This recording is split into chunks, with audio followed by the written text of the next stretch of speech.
Well, Happy New Year, guys. Back out in the shop. Got a little propane. I figure I'll warm it up first before I put on the house heat. It's nice knowing the heat's not leaving out through the attic. Well, not even the attic, out through the roof. Looked at this thing yesterday. I watched the video. I can tell you one thing. I'll tell you exactly what the problems are on what we're looking at least in my eyes. Okay, I appreciate the comments. Handlebars are definitely too short. Okay, so they're going to grow today, and I'm going to grow them in the area where they get wider too. I don't want them that narrow.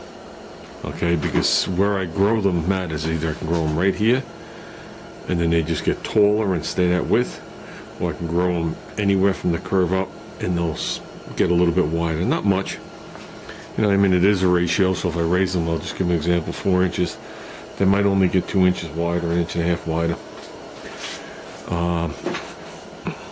So that's easily taken care of. I'm going to take care of the foot pegs today. The tank is staying. I like it. I like the way it is. It's just out of proportion with the main problem, which is the seat. The seat's the problem. It was the problem when I tried to use it on the last mini bike. Too thin, too long. I'm not going to cut it, because I really don't want to destroy it. You know what I mean? It does have some beatings on it, which can be taken care of, but a lot of this stuff is a veneer, even though it's solid wood. Okay, so if I shorten it, I'm just going to destroy it. And the bottom line is, to get the seat to the height that I want, it's going to be spaced away from the frame too far. Okay, I do agree with the comment, I forgot who left it, that the seat should be lower in the front. I definitely agree with that. But on the other hand, the seat's just too long. So I don't want the seat touching the frame. Close. There has to be an air gap for me. There has to be an air gap. Even if it's a 1/2 inch, there has to be some kind of air gap. And the air gap has to be big enough for me to bolt the seat in the way I want to do it. So it's probably still going to be, I don't know, it's not going to be what you see there. Maybe 3/4 of an inch, I'm going to assume.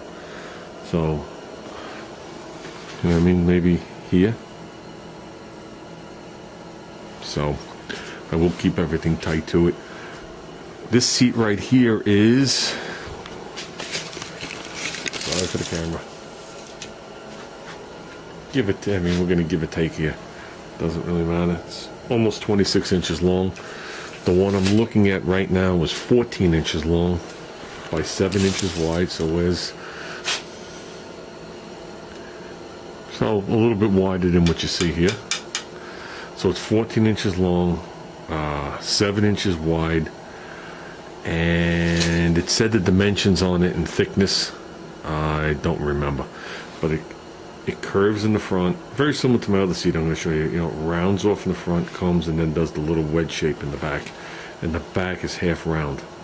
So they do the sides with one piece of material, and then the top, and then curving down the front with the other. It's made by the same people that made my other mini bike seat. I went online, I started looking. They have gone up quite a bit since I bought that seat. I think I've had that seat 2 years, the other one. They definitely have gone up. So I started looking at other people's, and you look at the pictures and you could just see by the pictures that the quality just isn't there. You know, the seats aren't, I mean, if you look at the pictures hard enough, you can see the seats aren't even pulled straight, if you know what I mean. It looks like the stitching's correct, but the way they put it on around the material and the board isn't. And when you look underneath, there's a fraction of the amount of staples holding it on. I don't know. The one I bought last time, they used marine grade vinyl, they use marine grade foam, they use marine grade plywood. So it's meant to be outdoors. I've had the seat for a couple of years, haven't had a problem with it. I thought the craftsmanship was good on this thing. He makes a bunch of different styles. He actually makes them. And the other one's going to be similar to this. The one I chose has no padding in it, but it curves around the front like this, and it curves around the back like that. This is a different size seat though. This seat is a little longer and actually a hair bit narrower than the other one. The other one's 14 by 7. This one I think was 16. 15 and a half. And it's a hair bit narrower. This is a 6-inch wide seat. So, and you can see it comes and wedges up slightly into like a ducktail or whatever they would call it. It rounds around. So, no problem with that seat. I like it. I actually looked at this one, and then I said to myself, you know what? I don't need two of the same seats, because they make it whatever piping color you want. I get that black, gold, green, silver, metallic. So I went white because I figured white would go with an old school bike on this one. And I don't know if you guys can see. Wraps all the way around. It does a half round here. Definitely a nice quality piece. Definitely. So the one like I said, I chose is black, no padding in it, and a gold trim. And I picked the gold trim because the engines are going to be gold on this thing. So that is the problem with the bike. This right here is the problem with the bike.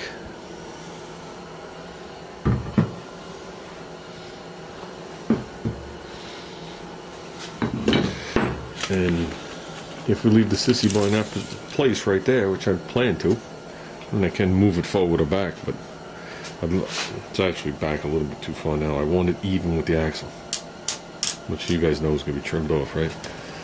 So the new seat, I'm not really planning on overhanging it out the back. I would like to see the curve come out the back, just the curve of it. So I don't know how much the curve is. I really don't want to use this one as a template. So I would assume like that much of the seat's going to come out the back, maybe an inch. Okay. I don't want to put the sissy bar here. I don't want to put it here, that would look stupid. So somewhere like right in the zone, just so it bellies out the back just a tad. And once you shorten up the seat, oops, I got to switch hands. I got to cut a piece of cardboard to do this. It'll make my life easier too. But once you shorten up the seat,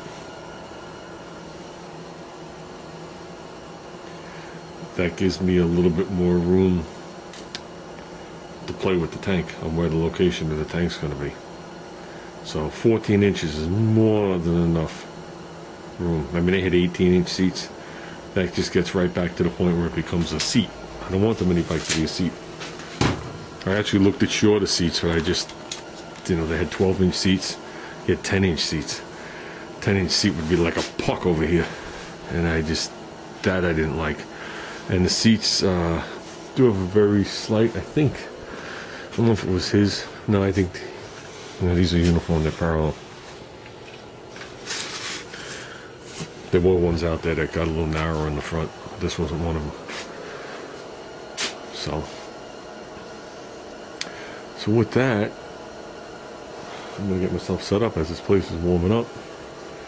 I'm looking at the thermometer. They actually went up like 2 degrees. I'm only out here like 5 minutes, as long as this video's been going. What was I going to say? So with that, like I said, the sissy bar can come forward without a doubt. I could put the sissy bar wherever I want. I'd really like to. That's the hole I want to use right there. If you look, see it right there, dead above the axle, is really where I want to tie into. And I could put new tabs and stuff like that, but those were the holes I was looking to tie into. Obviously, I have a pair of them. That one's laying on that one. But that's what I'm going with, guys. And yeah, maybe I'm gonna move this thing back just a tad. And the thickness of the seat. That's the way we're going.